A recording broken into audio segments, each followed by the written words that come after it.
rejeitado 1000 vezes, mas hoje eu não imploro mais. Aquele peso silencioso de ouvir um não pela 1000ª vez instala um vazio que parece pulsar no peito, um eco surdo que apaga o calor da esperança. Sentir o corpo ali firme e a alma como sombra distante é como estar sentado num salão vasto, cercado de portas que se fecham uma a uma, até restar apenas o corredor frio e iluminado por lâmpadas mornas que não aquecem mais. Cada recusa cai como gota lenta sobre a pele e, sem perceber, deixamos de buscar um afeto que parecia essencial para descobrir que nossa dignidade não depende do sopro de quem decide virar o rosto. Perder o afeto dos outros é como o vento que leva a nuvem. A nuvem dança no céu por um instante, muda de forma, mas o céu continua vasto e livre. Essa imagem de Sêneca oferece um alento inesperado. Não somos a nuvem, somos o céu. Se a nuvem vai, o céu permanece, imenso, aberto, pronto para acolher novas formas de si mesmo. É nesse espaço interno que mora a liberdade de não implorar mais olhares, a liberdade de escolher o juízo que damos aos eventos. Epicteto nos lembra que não são as portas fechadas que nos ferem,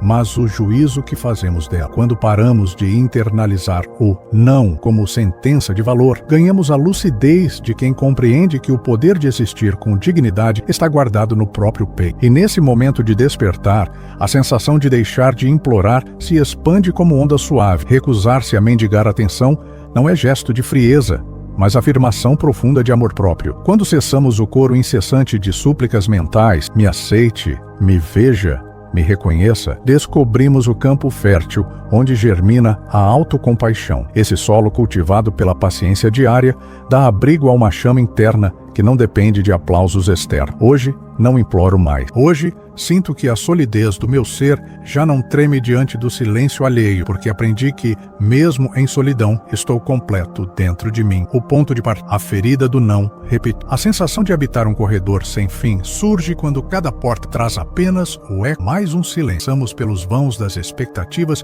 como quem caminha em fila indiana, esperando que, ao final, algo... Mas a conta das portas fechadas cresce e a invisibilidade se torna nosso manto. Cada não ressoa no peito como um martelo miúdo, apagando a luz que antes acreditávamos inextinguível. Nesse eco constante, o corpo permanece presente, mas a alma vagueia, diluída entre o aguardado e o negado. Com o tempo, aprendemos a traduzir aquelas negativas como sentença de valor. Cada recusa se torna reflexo de um suposto defeito, alimentando a culpa silenciosa que corrói a confiança. A mente se encarcerra em perguntas sem resposta. O que fiz de errado? O que falta em mim? É aí que a ferida se aprofunda, não apenas pelo impacto do não, mas pela crença de que somos responsáveis por cada fechamento de porta. A repetição do padrão consola e castiga ao mesmo tempo, pois nos mantém presos a uma ilusão de controle sobre a vontade alheia. Então, surge a quebra de expectativa. Entendemos que a rejeição do outro nem sempre tem raízes em nossa valia, mas nas limitações de quem se recusa a enxergar. Há corações pouco preparados para acolher, olhares distraídos que escolhem não ver. E jornadas internas tão alheias às nossas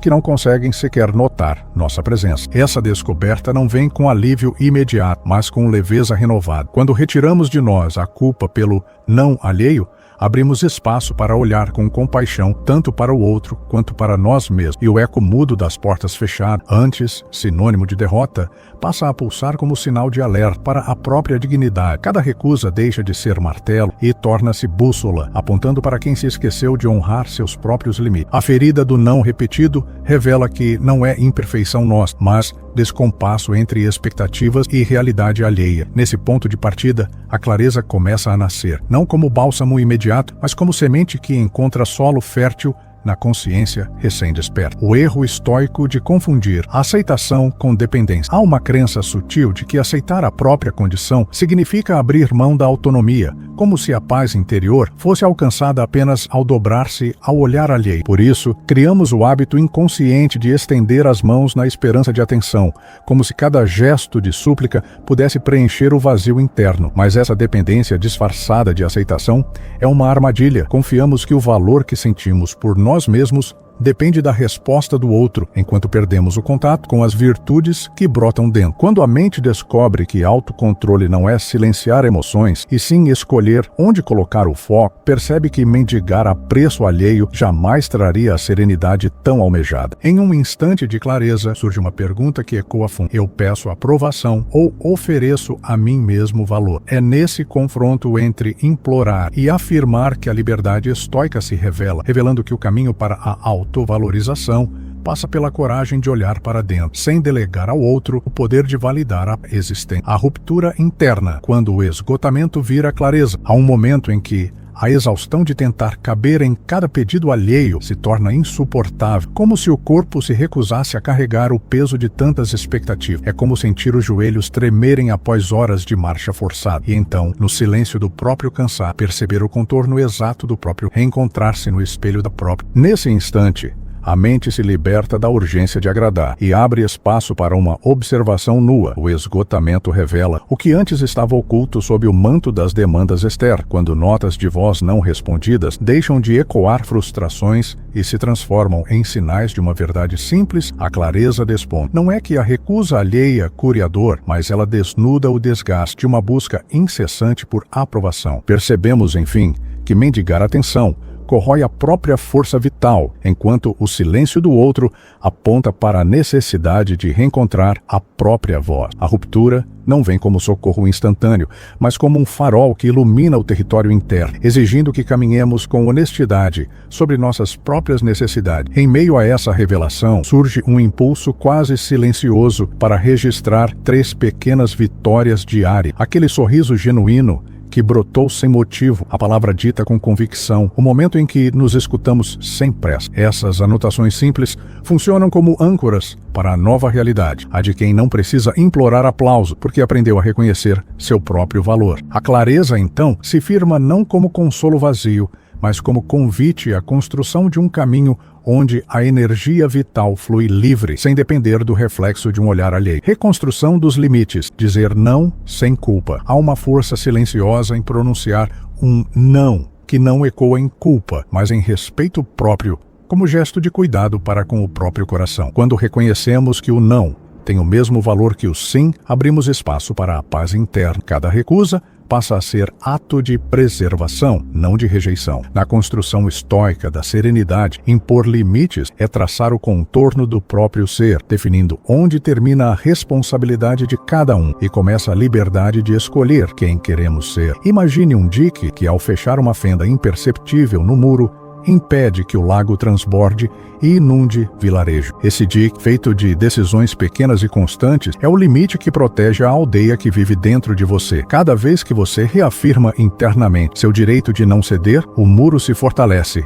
garantindo que as águas emocionais não invadam espaços sagrados de silêncio e clareza. A metáfora guarda o segredo de tornar o limite não barreira fria, mas escudo benevolente que acolhe todas as partes de si mesmo. No cotidiano, perceber uma situação desconfortável é reconhecer o momento exato em que o dique precisa ser reparado. Ao sentir a tensão de uma expectativa imposta, o eco de um pedido que ressoa em tom de exigência, surge a oportunidade de reafirmar seu espaço interno. Silenciosamente, mas nesse gesto íntimo, sem grandes espetáculos, a clareza se firma. O limite que você sustenta em pensamento permaneceu fiel ao seu valor, lembrando que a dignidade nunca se implora, mas se sustenta em cada ato de amor próprio. O poder do silêncio, restaurar a autocompaixão. Há uma vastidão interna que se revela no momento exato em que o barulho externo se dissolve, deixando apenas o som do próprio respirar. O silêncio que segue uma rejeição não é vazio, mas terreno fértil,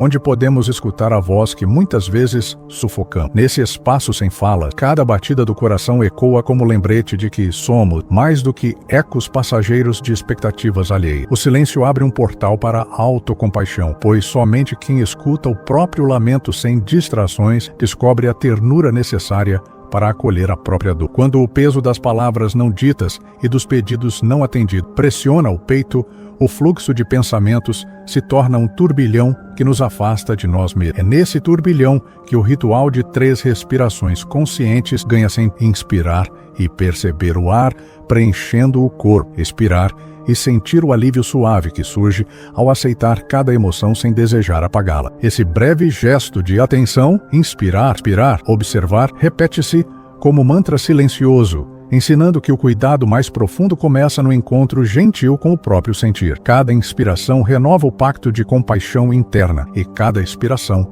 dissipa o peso de ter esperado resposta em gritos externos. No coração desse silêncio restaurador, aprendemos que o calar-se diante da própria história não é rendição, mas ato de coragem. O silêncio cura, porque coloca limites ao ruído que insiste em negar nossa verdade. Nele, a autocompaixão floresce sem pressa, lembrando que a dignidade não se implora em vozes altas, mas se sustenta na serenidade de quem acolhe cada sombra interna com olhar compassivo. Quando o mundo silencia, descobrimos que dentro de nós há uma voz mais antiga e sábia, pronta para oferecer o afeto que talvez jamais tenhamos suplicado, mas sempre merecemos. Conclusão: um novo olhar para o não. No momento em que o eco de 1000 recusas se dissolve, emerge a revelação de que o maior avesso que suplicávamos era o de nós mesmos. Cada não recebido, cada porta que se fechou, não apagou nossa chama. Serviu, na verdade, para iluminar caminhos internos que permaneciam à sombra da insegurança. A repetição de portas fechadas, antes martelo que batia na alma, transforma-se agora em ritmo compassado, que nos ensina a reconhecer o próprio compasso. Quando o martelo para, ouvimos o silêncio. E é nesse silêncio que nascem a resiliência e a certeza de que não precisamos implorar por dignidade, pois ela já habita o terreno fértil do nosso ser. Sêneca insiste que a adversidade revela o que realmente mantemos em segredo, e é na dor de cada recusa que descobrimos a fortaleza invisível dos nossos valores. Marco Aurélio, em sua serenidade prática, ecoa que o que é insuportável em si encontra alívio quando o encaramos. Assim, ao olhar de frente para a ferida do desprezo, aprendemos a construir nossa fortaleza íntima. Hoje, após todas as portas fechadas, permanecemos de pé, não porque ignoramos o silêncio alheio, mas porque ouvimos com atenção o pulsar confiante do nosso próprio coração.